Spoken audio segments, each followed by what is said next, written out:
Hey coucou! Bienvenue sur notre chaîne Mara Strawberry. Comme vous avez pu le voir sur le titre de notre chaîne, aujourd'hui nous allons faire un bilan de ma première année de vidéos YouTube qui part de la couture. Je me suis dit quoi de mieux pour revenir sur les lieux de ma première vidéo YouTube. D'ailleurs, regardez, elle est ici. Mon premier essai de couture consacré à la couture pour enfants, dédié à ma petite fille, ma choupinette d'amour. En effet, il y a quasiment un an, j'avais envie de partager ma nouvelle passion, on va dire ça comme ça, bien qu'à l'époque, j'avais juste eu envie de venir voir ma petite fille à Montréal et lui offrir des vêtements que j'avais envie de confectionner. Jusque-là, rien de particulier. Je débutais vraiment dans la couture et j'avais donc confectionné 2 ou 3 vêtements pour elle. Suite à ça, je me suis dit, mais pourquoi pas le partager sur YouTube, puisque j'avais déjà ma chaîne depuis quelques années, où je parlais donc de technologie. On est bien d'accord que sur notre chaîne YouTube, on ne parle pas que de couture. On est bien d'accord? Et ne pas que. Et là, je m'étais dit, mais pourquoi pas le partager aussi avec des personnes qui sont aussi comme moi, passionnées ou tout au moins intéressées par la couture. Mes premiers essais couture ont été publiés sur YouTube. Suite à ça, j'ai laissé un petit peu stagner. J'ai fait quelques essais aussi d'expérience couture. D'ailleurs, que vous n'avez pas encore pu voir sur ma chaîne, puisque c'est des tests que j'étais en train de faire, mais pourquoi pas un jour, je vous partagerai ces premières expériences. Je m'étais dit, mais est-ce que ça vaut vraiment le coup de partager ce genre de contenu? J'avais laissé un petit, peut-être 4 mois, je crois, de battement. La vidéo qui m'a donné vraiment envie de reprendre. Et suite à ça, j'ai vu que vous étiez relativement intéressés. Il y avait des commentaires, on a commencé à partager. Ok, j'ai pas une très très grande communauté, même pas du tout. Mais vous êtes quand même là à regarder, ça me fait vraiment plaisir. Et donc je me suis dit, eh bien allez, on continue. Sachant que autour de moi, j'ai personne qui court. Être avec vous, c'est pour moi une façon d'échanger, de partager une passion commune. Et de là, je me suis prise au jeu de me dire, je vais faire des tenues. Déjà, les porter parce que j'avais vraiment envie de partir sur une autre façon de consommer. Comme je vous le dis, je n'aime pas du tout faire les magasins. Les boutiques, c'est pas mon truc. Le lèche-vitrine, encore moins. Si c'est pas aller dans une boutique pour acheter, je vois, personnellement, c'est que perso, je ne vois pas l'intérêt. Mais aller dans les magasins, clairement, c'est pas quelque chose qui me botte. Et depuis toujours, je crois depuis petite, j'ai toujours eu envie de créer. Je voulais être styliste, donc c'est pas du tout le métier que je fais, clairement pas. Mais c'était vraiment quelque chose qui me plaisait. Et puis les années ont fait que je me suis jamais intéressée à la couture. Il y a un membre de ma famille qui m'a montré un jour une machine à coudre. Je dis oh c'est vraiment super. Après le temps est passé, la vie, et j'ai jamais repris cette passion jusqu'à récemment, donc l'an dernier, où je me suis dit je vais aller dans une machine à coudre. Tout à fait lambda. Après, clairement, elle m'a lâché. Bon, c'est pas grave. Une machine qu'on achète dans le commerce, en supermarché, forcément, ça dure le temps que ça dure. Et après, j'ai investi dans ma machine à coudre, qui me rend vraiment bien. Elle fait une machine à coudre qui est aussi brodeuse, donc c'est juste super. Moi qui aime le dessin, je dessine, je croque, et après, je vois mon dessin sur le tissu. Je trouve ça magique, clairement. D'ailleurs, vous pouvez voir. Ça super. Et effectivement, la vidéo ne m'a jamais vraiment gênée. J'ai toujours aimé filmer mon entourage, me filmer. Donc la caméra, c'est pas un problème. Donc tout ça faisant, je me suis dit, allez, on y va. Je me suis mis derrière ma machine à coudre. J'ai regardé beaucoup de tutos grâce à YouTube et ça, c'est vraiment top. On peut pas faire mieux. Il y a quelques années de ça, quand j'étais plus jeune, apprendre à coudre, il fallait prendre des cours chez une couturière, prendre des cours dans des CFA ou choses comme ça, donc c'était pas facile. Nicolas avec YouTube, clairement, un peu d'huile de coude, on regarde la vidéo, on suit à peu près pas à pas la méthode, et finalement on arrive à quelque chose, et ça c'est vraiment super. Merci la technologie, merci YouTube. Cette année, je me suis permise de faire des vêtements qui me ressemblent, sachant que j'ai clairement une addiction, une passion réelle pour le pantalon. Et pour moi, comme je disais, on m'avait toujours dit oui, la braguette, ou les vidéos, la braguette c'est difficile. Ok, ça l'est, mais tu suis un peu le tuto, ça se passe plutôt bien. Et du coup, j'ai voulu vraiment accentuer cette partie d'accessoires de vêtements, qui pour moi est juste, pour moi le pantalon c'est classe, ça peut être féminin, masculin à la fois, mais je trouve ça très très beau. Surtout comme je dis souvent, dans une démarche, quand il est fluide, il y a vraiment toute une atmosphère sensuelle dans le pantalon. Désolée, mais pour moi, c'est ça. J'adore le pantalon. Donc là, je vais vous montrer pantalon que j'ai réalisé cette année. Le Graal pour moi du pantalon a toujours été le jean. Donc cette année, je me suis exercée à essayer de comprendre un peu comment fonctionnait le jean avec déjà un modèle relativement simple, avec 2-3 codes du jean. Et ensuite, je me suis dit pourquoi pas aller un niveau au-dessus avec ce modèle. Que je pense l'année prochaine, je vais essayer d'exploiter au maximum en approfondissant un peu plus les détails, être un peu plus minutieuse sur vraiment la confection du jean. Je trouve ça pépite, super beau un jean. Durant cette année, j'ai aussi réalisé quelques hauts grâce à des tissus de récupération et des tissus un peu polaires pour appréhender un peu l'hiver. Donc beaucoup de récup, c'est vraiment ce que j'aime le plus. Aller chiner dans des marchés ou... Alors j'ai pas encore fait Emmaüs, mais ça serait tardé. Ou des choses que je peux récupérer de vêtements à recycler. Je suis pas trop non plus dans l'upcycling, mais je prends des fois quelques petites matières et j'essaie de les mixer. Et ça, j'aime beaucoup. Me dire qu'un vieux tissu, un tissu qui a été abîmé, peut être remis dans le circuit. Que pour moi, acheter un vêtement... alors, je vais pas faire des choses...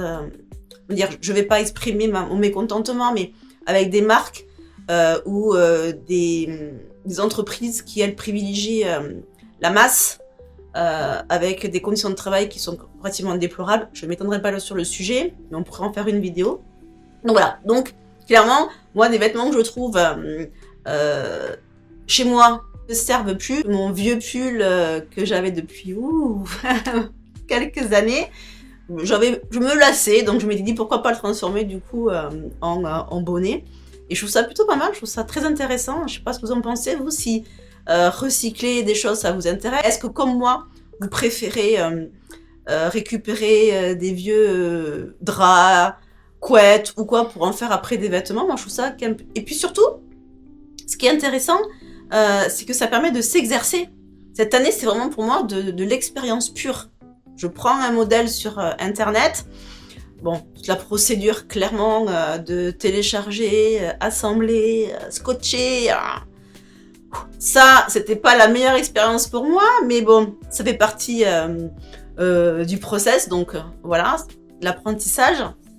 Et j'ai commencé du coup à faire des vêtements qui me plaisaient, avec des patrons évidemment gratuits. Hein. Autant commencer par les choses simples, hein. Gratuits, tissus trouvés ou tissus chinés à 2, 1 euro, et après on fait quelque chose de plutôt sympa. Et surtout, moi je dis c'est oser. Oser porter ses créations, rater ou pas, on s'en fiche en fait. Hein.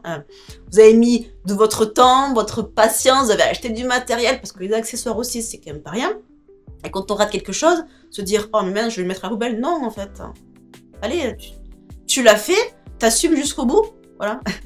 Je sais pas si vous êtes comme ça, mais moi je me dis mais il est pas très bien fait, mais c'est pas grave, je le porte. Et puis, qui va voir l'erreur? Qui va voir le petit détail? Quand on va dans le commerce, souvent, il y a des choses qui sont pas bien cousues et on s'en fiche. Même quasiment personne ne regarde les coutures. Vous regardiez, vous, avant? Non, ça permet aussi d'avoir une sorte de carnet de bord. Carnet, si vous me suivez sur Instagram, le carnet de motivation. Bref, c'est à part, mais quand même. Ouais, donc du coup, un carnet qui me permet de voir un petit peu tout ce que j'ai pu faire pendant cette année 2025. Et voir mes avancées, mes améliorations, je trouve ça quand même plutôt pas mal. Et puis de vous les partager aussi, je trouve ça intéressant vraiment d'avoir des échanges. Et ça, c'est super sympa de pouvoir parler avec des personnes qui s'y connaissent un petit peu ou qui débutent tout simplement. Donc ce qui a marché cette année 2025 sur YouTube et pour moi, c'est clairement le fait que assez rapidement au final, la communauté a un petit peu augmenté. Donc ça c'est cool, les abonnés ont été là, ont été présents, ont cliqué pour venir me voir de temps en temps, à savoir 1 fois par semaine. Le bilan des vues ont été plus axés sur les revues. J'ai vu que vous étiez assez fan de voir un petit peu ce que proposaient les magazines. Bon, pourquoi pas, ça c'est cool. Et d'ailleurs, je fais une parenthèse, mais ma préférence quand même se tourne vraiment sur les magazines. Pourquoi ? Parce que déjà, on n'a pas à faire d'impression, on n'a pas forcément à découper et scotcher, ça, je trouve ça quand même plutôt rapide et simple. Juste décalquer, pour moi, c'est un gain de temps énorme. Même si, effectivement, ce sont des plans de métro, comme j'appelle ça, hein, même des métros clairement londoniens, clairement. Mais pour moi, c'est beaucoup plus simple de décalquer que toute cette procédure-là, je vous dis, à chaque fois, c'est toujours la même chose, hein, on est quand même d'accord. Trouver le gel patron, déjà, il y en a quand même pléthore sur Internet. Pour qu'il y en ait un qui nous plaise, il faut l'imprimer, donc achat de papier, encre, le découper, le scotcher, et pour peu qu'il y ait plusieurs tailles dessus, en plus, il faut le redécalquer.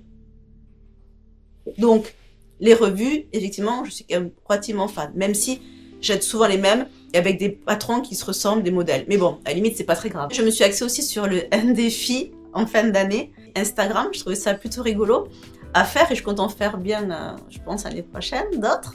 Ça me permet un petit peu de rentrer dans la communauté et d'avoir des expériences un petit peu externes. Moi, je trouve ça quand même pas mal. Je pense que la couture, ça doit pas être juste un endroit où clos. Déjà, on coud déjà tout seul. Enfin, pour ma part, je couds toute seule, hein, dans mon atelier. Donc, je trouve que c'est quand même intéressant d'essayer de participer à ce genre de concours. Cette année, en termes de couture, alors, est-ce que j'ai investi? Oui, j'ai investi quand même beaucoup de mon temps, bien évidemment, comme tout le monde. Les vêtements, ça se fait pas comme ça, en claquant des doigts. Non, du tout, ça prend un peu de temps. En plus, moi, j'ai pas non plus l'habitude d'aller très vite quand je couds. Donc, des fois, un vêtement, ça me met pratiquement une semaine. Pas une journée entière pour coudre, puisque j'ai quand même un travail qui me passionne aussi. Et je veux quand même aussi allier les deux. Donc, des fois, un vêtement, oui, me prend une semaine, parce que je travaille sur mes coutures, en général, les matins. Les ratés ou les lâcher prises. Oui, il y a eu beaucoup de ratés et je suis tellement contente qu'il y en ait eu, puisque sans ça, je n'aurais pas pu améliorer quelques techniques. J'ai des tas de techniques que je ne connais absolument pas du tout. Encore, hein, clairement, moi je suis vraiment novice dans le domaine. Mais mes ratés, même portés, ont été pour moi une sorte de satisfaction en me disant, mais voilà, je l'ai raté, comme je disais tout à l'heure, mais je les porte. Raté les pantalons qui... allez, je ne comprenais clairement pas comment monter un pantalon. Ça, c'est clair. Catastrophe quand même. Mais j'osais quand même le porter. Je suis partie au cinéma avec sans aucun complexe. Pas du tout même, voilà. Comme je dis, j'essaye, je porte, je suis fière d'avoir fait quelque chose. Je vais jusqu'au bout. Est-ce que je l'ai encore? Oui. Ça me permet de relativiser un petit peu. Est-ce que ce raté du caleçon pour monsieur est un échec? Oui, mais il le porte. C'est qu'il m'aime beaucoup. Voilà, c'est des expériences et je trouve ça vraiment génial. Je m'éclate, clairement. Mais il y a tout plein de vêtements qu'on verra après qui ont été des ratés, mais peu importe en fait. On est là pour apprendre. Enfin, moi, perso, je suis là pour apprendre, m'améliorer et essayer de faire mieux et être fière de ce que je fais. J'ai appris, c'est les codes de la couture. Comment disposer un patron sur un tissu, enfin, toutes ces choses qu'on apprend au fur et à mesure. Donc ça, je l'ai appris, donc ça, je suis assez contente d'avoir au moins les bases de la couture. Qu'est-ce que j'ai appris? Donc à poser une braguette, ça, je suis quand même très fière de ça. Une boutonnière aussi, à broder. Qu'est-ce que j'ai appris comme technique? J'ai appris, alors j'ai débuté, parce que ça encore, je suis pas encore au point, à poser une doublure, l'utilisation du pyjama mouton. J'ai appris à monter une doublure. Alors la doublure, je trouve ça bien, mais je suis pas très patiente. Alors ça fait comme si j'avais deux vêtements en un, et ça c'est un peu... Faut que je développe ça. Mais j'ai appris à monter au moins une petite doublure. Bien évidemment, j'ai appris à accepter les erreurs. Jusque-là, dans ma vie habituelle du quotidien, quand je fais une erreur, je l'entends, je l'accepte, je digère assez rapidement quand même, pas non plus exagérer, sinon on prend des heures à se dire « Ah, mais c'est pas bien, je devrais pas faire comme ça, j'ai fait comme... » Non, ok, t'as fait l'erreur, tu le vois, allez, tu rebondis et tu recommences, c'est pas grave. On a le temps pour recommencer et faire mieux, voilà. C'est vraiment l'objectif de... Or ça, j'ai déjà appris, c'est ce que je fais au quotidien dans ma vie, mais là, c'était encore 2 fois plus parce que quand je voyais un vêtement qui était avec une braguette ou un ourlet pas bien fait, je le voyais, je dis « Oh là, mince, peut-être que j'aurais dû faire mieux, mais ok, la prochaine fois, je le ferai mieux. » Donc la tenue que j'ai le plus préféré faire et porter, je pense, durant cette année 2025, c'est celui-ci. Clairement, pourquoi? Pour 2 raisons. La première, j'aime les vêtements chauds et réconfortants. Donc ces 2 tissus, la partie haute vient d'un de mes plaids, et l'autre partie vient d'un plaid qu'une personne m'a gentiment offert, qui est déjà pour elle, c'était un plaid très sentimental. Le réaliser pour en faire un haut réconfortant, doux, chaud, mais pour moi c'est un des plus beaux vêtements que j'ai fait. Même si il n'est pas parfait, mais Je suis quand même très fière de le porter. Et certain, ça a été ma chemise, comme j'appelle ça, ma chemise Alex. J'ai beaucoup aimé la faire. Elle n'est pas parfaite non plus, mais c'est ma première chemise et j'étais très fière de la porter. Je la porte pas trop là en ce moment. Bon, après, il fait froid, hein, parce qu'ici, on est au Canada encore. Une chemise, non. Mais j'étais très contente de la porter pendant l'année.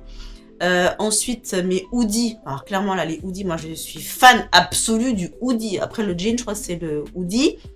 Donc là, j'en porte un que j'ai fait pour mon arrivée ici au Canada. C'est un vêtement facile à faire, avec plusieurs variantes. Et ça, je trouve ça génial, clairement. Ce que j'ai aussi beaucoup aimé réaliser pendant 2025, c'est des petits accessoires et des vêtements. Pour ma petite fille, ça, je suis clairement fan de ça. C'est très gratifiant de l'avoir des fois porté mes vêtements et je trouve ça trop choupi. Voilà mon expérience de ma première année YouTube domaine couture.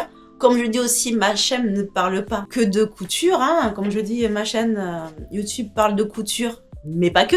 La raison pour laquelle des fois vous avez quelques sujets pas qui n'ont rien à voir, mais qui sont pour moi en parallèle vraiment avec l'esprit créatif et l'engouement qu'on a à vouloir aller de l'avant, aller créer, avoir des idées et se motiver. Moi, c'est hyper important de ne pas forcément rester dans un carcan sur un seul sujet. Enfin, pour ma part, je ne peux pas faire ça. J'ai besoin vraiment de voir d'autres choses pour me donner envie de faire. Nous concluons cette vidéo ici à Montréal. Terminé du coup mon séjour avec ma choupinette qui est jusque là, qui attend.